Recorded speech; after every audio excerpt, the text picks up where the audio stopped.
Justice helpline के Nadeem Sheikh advocate ने Salim Michael के हमरा जहां मुख्तलिफ अस्पतालों के दौरे जारी रखे हुए हैं क्योंकि सिंध हाई कोर्ट ने भी इसका नोटिस लिया हुआ है।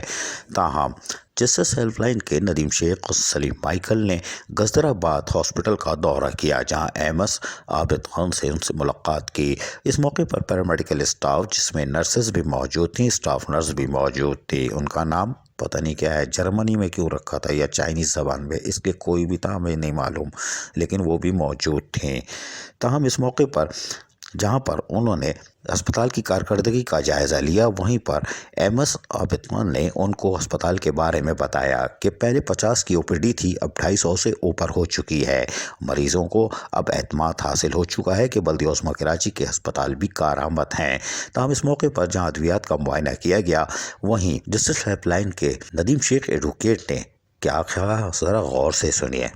हमने सोमराज अस्पताल का भी दौरा किया, केना अस्पताल का भी दौरा किया, सिविल अस्पताल का भी दौरा किया और इसके साथ साथ मुख्तलिफ अस्पतालों की हमने लिस्ट बनाई है। और जैसा कि आप जानते हैं कि सिंध हाई कोर्ट ने भी इन तमाम मामलों का नोटिस लिया हुआ है। आज गजराबाद अस्पताल का दौरा करके पैरामेडिकल स्टाफ से हमारी बात हुई है, नर्सिंग स्टाफ से हमारी बात हुई है, ग्रास रूट लेवल पर पेशेंट से हमने रब्ता किया है और हम एक तहकीकी रिपोर्ट ये बना रहे हैं कि गजराबाद के इलाके में इस अस्पताल को अपग्रेड होना चाहिए। और दिलचस्प बात यह है, हैरतअंगेज़ बात है कि तमाम फैसिलिटी यहाँ मौजूद है, इसकी अवेयरनेस होना बहुत ज़रूरी है। और ये भी बहुत खुशाइद बात है कि 100 से 150 पेशेंट जो हैं यहाँ से इस्तेफ़ादा हासिल कर रहे हैं।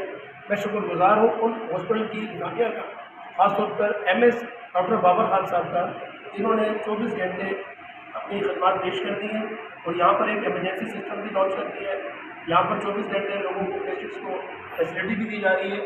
मेरा सिर्फ आवाम से ये अपील है, खुदा के लिए सरकारी अस्पतालों को बुरा कहना छोड़ दें, पहले विजिट करें फिर अपनी राय दें। यकीनी तौर पर गजदराबाद हॉस्पिटल एक कदीम हॉस्पिटल है और इलाके की गुंजान आबादी को सहूलत फराहम कर रहा है और एमएसओ या हमारे पैरामेडिकल स्टाफ इनकी कारकर्दगी का एतराफ़ किए बगैर हम भी नहीं रह सकते। और जस्टिस हेल्पलाइन ने भी तो आज अचानक दौरा करके यकीनी तौर पर रिपोर्ट तैयार की होगी क्योंकि ये आदमी ख़तरनाक है। कराची में आग क्यों लगती है, उसके पीछे हाथ धो के पड़े हुए हैं और कमिश्नर कराची की कमेटी के मेंबर भी हैं और अस्पतालों की भी निगरानी कर रहे हैं। और ये खुफिया दौरा यानी अचानक दौरा भी इसी की कड़ी थी जिसमें यकीनी तौर पर जस्टिस हेल्पलाइन इत्मीनान महसूस कर रही है, जो कि एडमिनिस्ट्रेटर कराची बैरिस्टर मुर्तज़ा वहाब की शायद कामयाबी भी हो सकती है। अजीज़ आरिफ, KBS बल्दियाती न्यूज़ कराची। ऐसी ही खूबसूरत वीडियोस फ्यूचर में हासिल करने के लिए रेड बटन पर क्लिक करके और बेल आइकॉन को प्रेस करके हम सबके सब्सक्राइबर बनना मत भूलिए।